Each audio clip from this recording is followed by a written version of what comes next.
Hello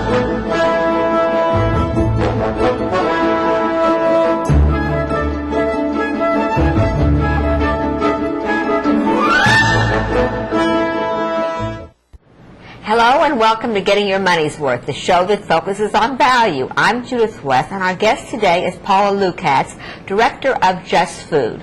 Hi, Paula. Thanks for being on the show. Hi, thanks for having me. Just Food. What is Just Food? Just Food is a nonprofit organization that since 1995 has been working to link regional farmers in New York City communities around fresh, healthy local food. Okay, so to link regional farmers and New York City consumers, what do you mean by link? So with our CSA program, What is CSA? CSA stands for Community Supported Agriculture.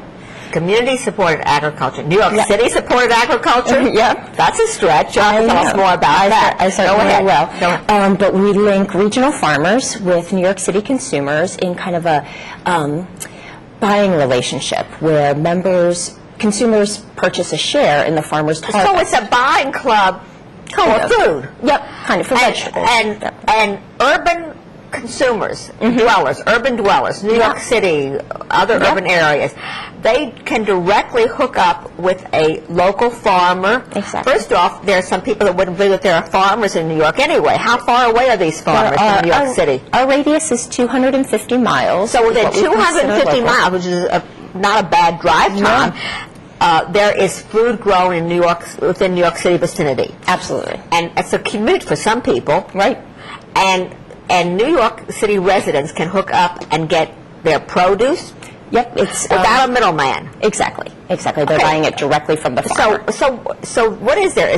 So you buy into this club or something? You actually... Was it like a Sam's Club or something, like a retail club almost? It actually works more direct than that. It's each here in New York City, it's kind of organized around neighborhoods, and each group within a neighborhood is... Give us a neighborhood, because we're going to talk about so, Cobble Hill in Brooklyn. Okay, so a Brooklyn neighborhood vicinity, right? Would members of that community, so urban dwellers, would... Apartment house dwellers. Yeah, exactly. Would be linked up with a specific vegetable farm. The Cobble Hill one is linked with a farm out in Long Island, and they at the beginning... The tip of Long Island, the farm. Okay. Yep. The beginning of the season, they make an investment in the farm. Well, what does that mean? They put some money in? Yep. A season-long share. So the season here in the Northeast is from June to November. So for that length of time, they pay... It's between $250 to $600 for a weekly delivery of the farmer's harvest. And how do they get what they want? You actually get what the farmer has harvested. So each week it's kind of a surprise. You learn what's seasonal, what the farmer is harvesting for that week, which means it's as fresh as you can possibly get it. It's been picked the day of or the day before. The farmer brings it in. Delivered, and where's it delivered to? It's delivered into a distribution site, which is usually a church or a synagogue or within school within the neighborhood. But it's blind. You don't know what you're getting. Nope. You go that day, and there's a list of what each member gets that week, and you take according to that list. So what does it go from? Give me an example. If I were to pick up if I picked up last week's produce, what would I have gotten? You might get a head of lettuce and a couple of cucumbers and a couple of zucchini and maybe a few ears of corn and a pint of cherry tomatoes and some and onions. You get a quantity in relationship to how much you pay in. Well, each farm kind of sets their share price and share size. So they'll say, and if you have a larger family, you could get 2 shares. You could get 2 shares, or sometimes the regular share is kind of on the bigger end, and then a lot of the groups do half shares for singles or couples or people who don't eat. Where did this idea come from? CSA actually originated in... This community service agriculture. Community-supported agriculture. Kind of originated through an idea in Japan and in Europe in the 1960s. And it was brought to the United States in the early 80s. 1984, there was a farm in Massachusetts, Indian Line Farm. It was kind of the first CSA here in the United States. Well, Paula, we've read a lot in the paper lately about salmonella. First it was tomatoes, then it was peppers, and now it's jalapeno peppers. Yeah. I mean, fortunately, I don't eat jalapenos, but I'm sorry about all the tomatoes I wasted. Yeah. How do we know with this food, how do you know with this food that is purchased in this buying club, Just Food, is okay, is fresh, it hasn't gone through any kind of government inspection? Well, a lot of our farms are organic, so some of them are organically certified, which means that they've gone through the process of becoming certified by the government. What does that in mean when being you're organic. organically certified? It means that there's no chemical pesticides or herbicides used. There's But that certain costs more money, restrictions. doesn't it? It can be more expensive to grow organically. Right. You know, those inputs are a little bit But more it's popular, expensive. I know, lately. It is. Especially you know. by environmentalists. Absolutely. It's good for the land. It's good for our environment. It's good for consumers' health. So are there farmers making money with this? Absolutely. We have 24 vegetable farmers that work with us to provide for CSAs here in the city. And again, we want to think these CSAs are like small buying clubs. Exactly. It's Neighborhood-based. Neighborhood-based on agriculture. It almost sounds like it's retrogressive, going back from what it was.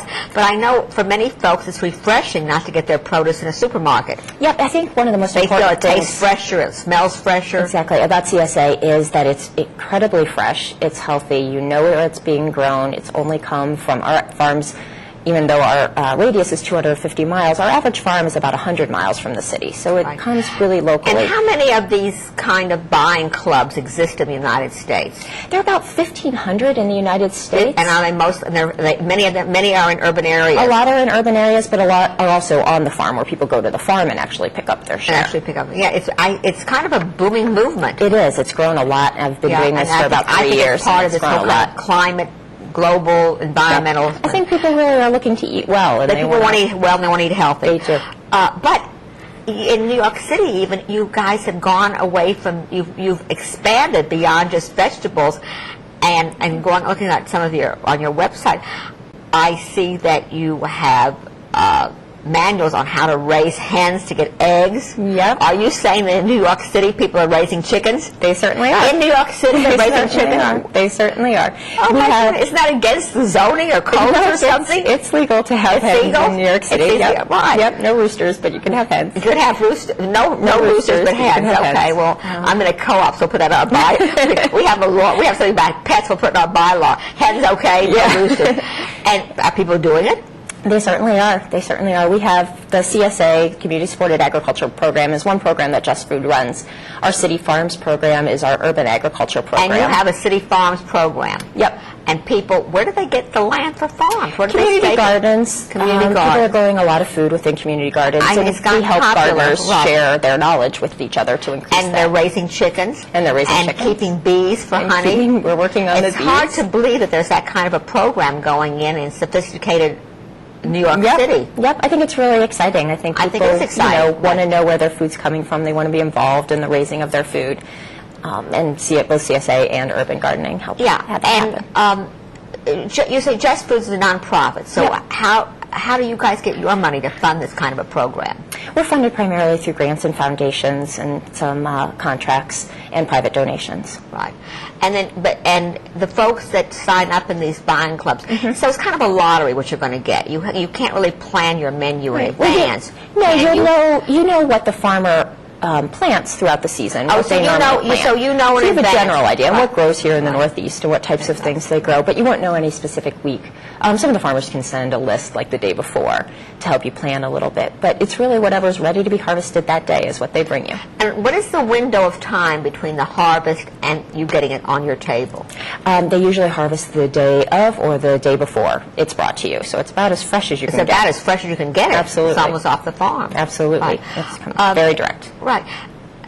I'm very interested. So what happens then? And so how many months can you get? How many months can you get harvest? The regular CSA What is it? What is the season? Season is usually June to November. June It's to about November. 22 so to 24 what do you get? Winter weeks. vegetables in the winter. Yeah, and then so the spring you get greens and lettuces and radishes and onions and those kind of things, and then the mid-summer months you get corn and tomatoes and peppers and All cucumbers the things and that all you that kind might of think stuff about, that you think berries, of. things like that. All the Exactly. things that you might think of, Right. melons, Right. all the things that you those might. kind of things. And then in the fall you get potatoes and winter squashes and greens again, and just a whole range of wonderful vegetables that are available. Is it the same kind of thing as the farmers markets that exist in a lot of the urban areas that are very popular? Is it similar? It's similar in that similar kind of- it's supporting local agriculture, it's supporting farmers from your local economy, the regional area. It's different in that you work with one farmer throughout the season, and you're committing to them at the beginning of the season. You pay up front, you pay before the beginning of the season. Right, so so the farmers get a little bit of cash flow out of it. Right, at the beginning of the season when they aren't normally bringing in money and they need to put out money. I see. And they know how much to grow, and they know that they're going to have a set market for that season. And on the consumer end, they get a little bit better deal. Are your consumers satisfied, Paula? Do you have a satisfied consumer? Oh, I think we definitely do. I mean, you see many people coming back year after year after year. I see on your website there's always and you have return customers. Absolutely. People come back and come back and come back. Absolutely. What kind of people are going into farming these days? Oh, who's farming? It's really interesting. I think there's been a resurgence of young people who are interested in farming, who are doing internships on farms and looking to be able to make this, Well, you also career. teach farming. Well, we help farmers, kind of mostly to understand the marketing part of how to bring their produce here into the business side into the city. But it's amazing. We've interviewed a couple of people that have gone into urban farming, and I'm always surprised to see. I mean, these very hip-looking young people come on absolutely. and say, "What do you do for a living?" They say, "I'm a farmer." And it's it's not like the hayseed that you might think. It's corncob pipe or something. Getting to be more popular. I think it's also helpful that direct marketing opportunities like community-supported agriculture can make it more viable for a farm to stay in business and for farmers They're not so much on the edge. What were they doing with their harvest before there was such a thing? A lot of our farmers were either doing wholesale selling or bringing it into farmers markets, or they just weren't growing as much. They've been able to expand. So this really works on both sides, because it gives the farmers a sense of how many audiences they have, how many customers they have. It gives them some upfront cash flow money, so they can go ahead and plant with a certain comfort level financially.